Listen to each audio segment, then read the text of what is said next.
오늘은 시골 전원 생활에 적응하지 못하는 이유에 대해서 얘기를 해볼까 합니다. 그 중에서 경제 부분, 귀농, 귀촌 인구의 경제적인 부분이 상당히 고려가 되기 때문에 시골의 전원 생활에 적응을 하지 못하는 이유를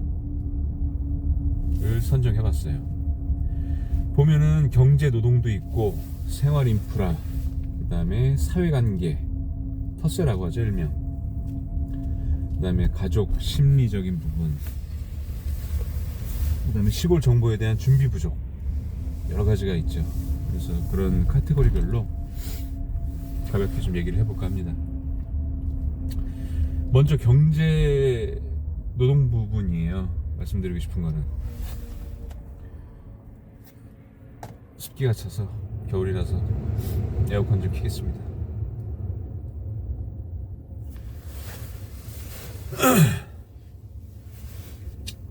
농업 부업 소득이 부족한 거죠. 그러니까 귀농 귀촌인이 역귀농 다시 도시로 회귀하는 현상 중에서 1위 원인이 소득 부족인 겁니다. 소득 부족. 이게 농사를 지으면 소득이 본인과 본인 또는 가족들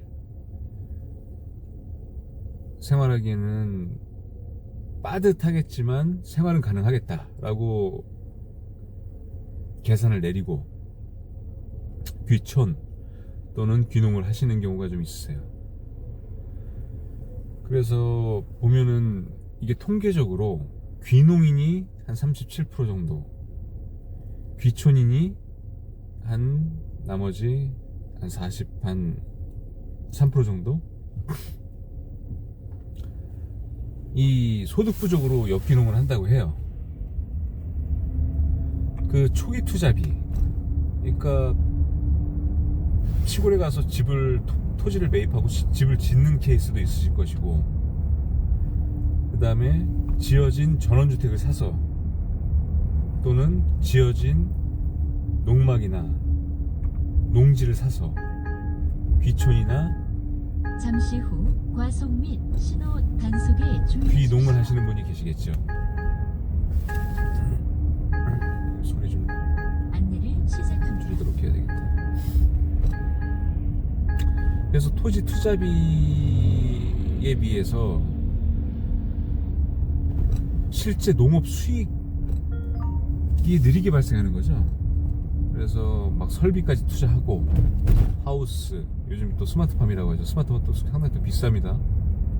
그래서 그런 부분까지 투자를 하다 보니까 수익이 내가 생각했던 것보다 느리게 발생하고, 또 심지어는 최악의 상황은 계절적인 요인에 따라서 그해 작물을 망칠 수가 있고 경작을 망칠 수가 있고, 그렇게 되면 그의 소득은 제로가 되는 거죠.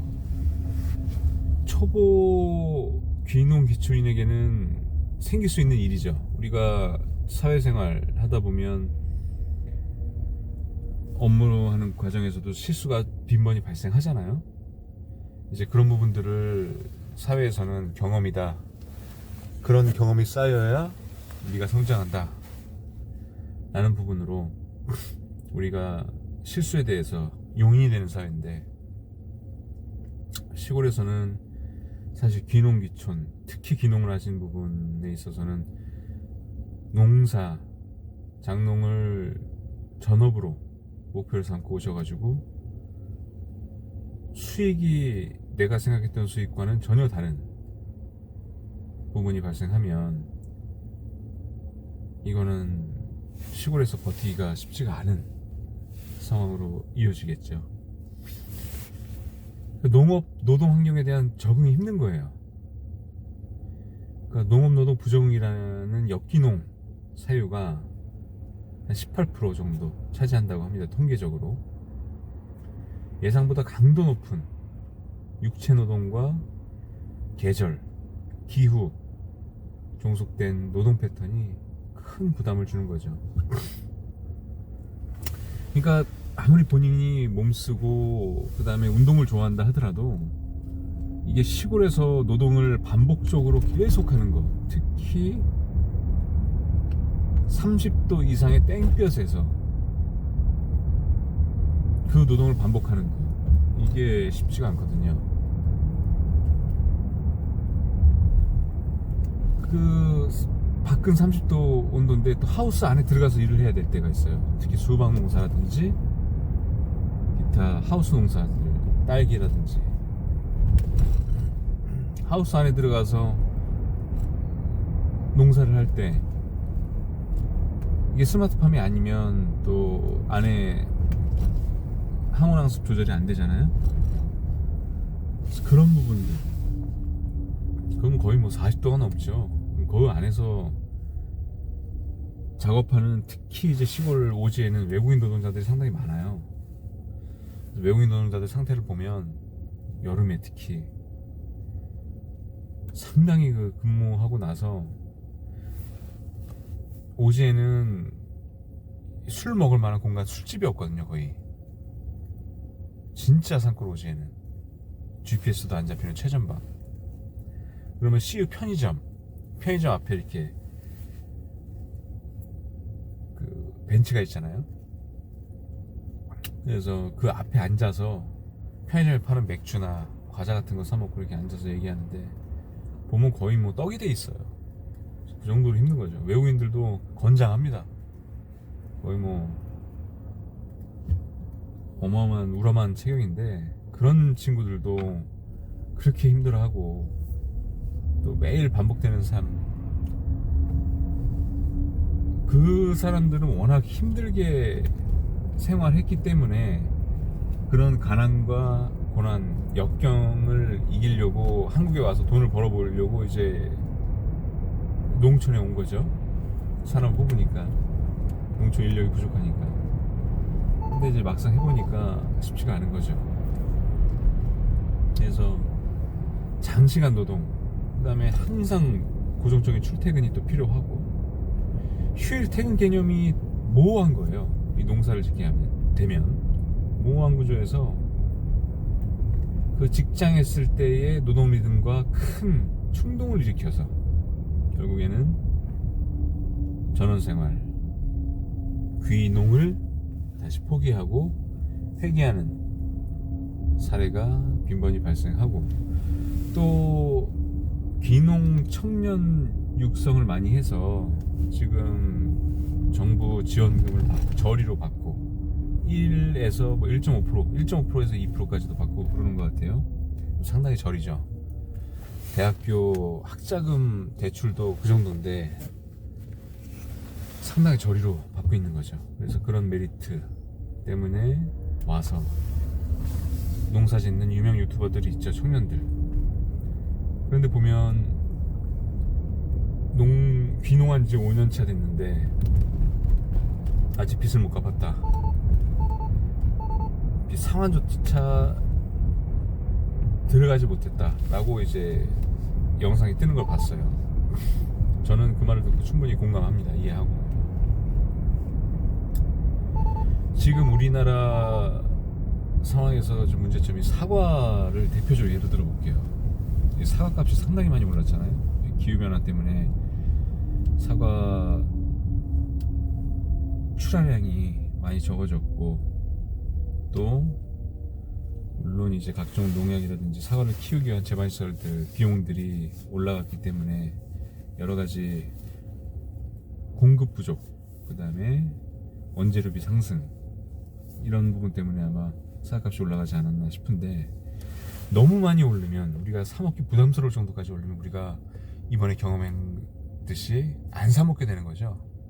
아예. 이게 문제입니다. 또 농산물, 예전 같은 사과 같은 경우는 특히 아침에 금과다, 사과는 꼭 먹으면 장수한다, 뭐 사과는 건강에 최고다, 이런 부분으로 갈아 마시고 사과 주스 상당히 많이 먹고 그랬었는데 이제는 사람들이 이렇게 비싸는 거 뭐 하러 사 먹어, 안 먹어도 안 죽잖아, 먹으면 건강할 뿐인 건데 그렇게 해서 이제 비싸지면 안 사 먹게 되는 현상이 벌어지게 되는 거예요. 그래서 딸기 같은 경우도 이번에 폐기를 한다고 그러죠. 폐기. 딸기도 그거 보고 상당히 가슴이 아팠는데, 딸기를 수확을 다 해서 그냥 그대로 다 폐기하는 그 영상을 보고 나서, 야, 심각하구나. 앞으로 우리나라에서 농업을 한다는 게 정말 힘들겠구나. 예전에 백종원의 골목식당 할 때도 대파 농장, 어마어마한 규모의 대파 농장 가서 촬영을 했는데, 이 대파를 잘 쓰질 않으니 음식에 일반인들이 대파를 잘 소비하지 않으니까 이 재배한 거를 그대로 다 땅에 갈아엎는 영상이 보여졌죠. 수요층들이 부족하니까, 공급에 비해서. 또 이런 역효과가 발생이 돼서 그 농기계로 대파를 그대로 갈아엎는 모습을 보고, 그때 백종원이 이제 신세계 이마트나 이런 부분에 대파를 저렴하게 국민들이 살 수 있도록 납품을 요청하는 부분이 영상에 담겼었던 걸로 기억을 합니다. 이제 이런저런 부분들이 전방에 과속 방지턱입니다. 많이 영향을 미치죠. 예. 그런 얘기를 하고 싶었고, 제도적인 개혁이 좀 필요한 것 같아요. 우리가 현재 특히 우리나라 사람들이 힘든 일을 하기 싫어한다고 하는데, 전방에 과속 방지턱입니다. 급여 수준이 높으면 힘든 일을 하죠. 힘든 일을 하고, 이제 농촌 쪽에 지원, 그런 부분에 대한 지원이 필요할 것 같아요. 농가 소득에 대한 전방에 부분. 과속 방지턱. 그리고 이번에 선정된 인구 소멸 지역에 대한 농어촌 기본 소득 15만 원 지급 인당, 이 부분도 참 의아한 게, 진짜 인구 소멸 지역에는 선정이 안 됐어요. 진짜 인구 소멸 지역은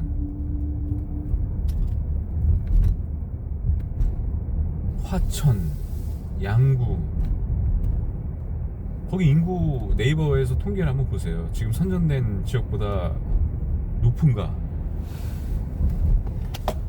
이게 참 이해가 안 가요. 어떤 기준으로 선정을 한 건지. 단순히 PT를 잘 만들어서, 프레젠테이션을 잘해서 그런 것만 보고 선정을 한 것인지, 이런 부분에 대해서도 상당히 선정이 안 된 진짜 인구 소멸 지역에 있는 사람들도 정말 열받겠구나 라는 생각을 해봤어요. 그분들 얼마나 열받겠어요. 진짜 인구 소멸 지역인데, 통계적으로. 그러면 선정 기준을 통계적으로 인구 소멸, 인구가 최하위인 군을 먼저 선정을 해놓고, 그곳이 선정할 곳이 10곳이라면 인구 최하위 소멸 지역을 2배수로 20곳을 선정을 해서 그 20군데에서 PT를 받아봐야 될 거 아니에요. 거기서 선정하면은 그나마 불만이 덜하지 않겠습니까?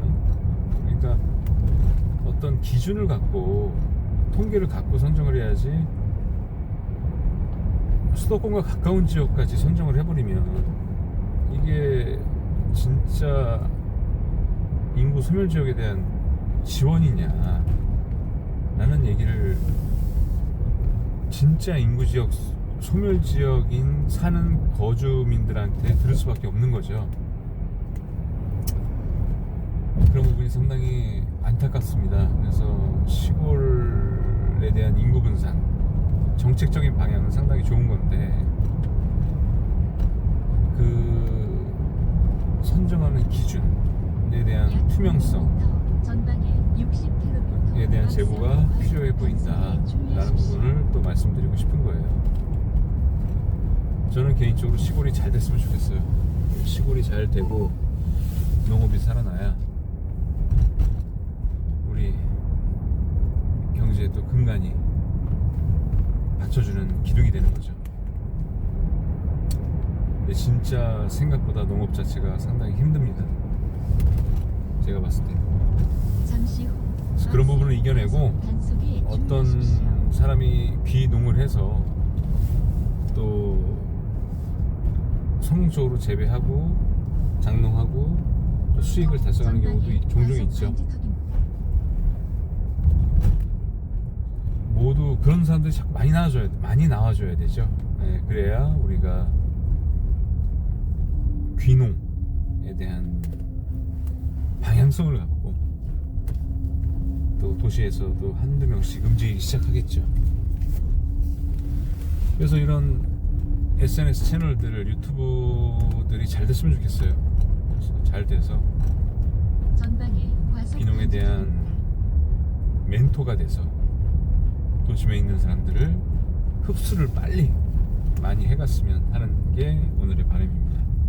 오늘 영상 여기서 마치도록 하고, 구독, 좋아요는 영상 제작에 큰 힘이 됩니다.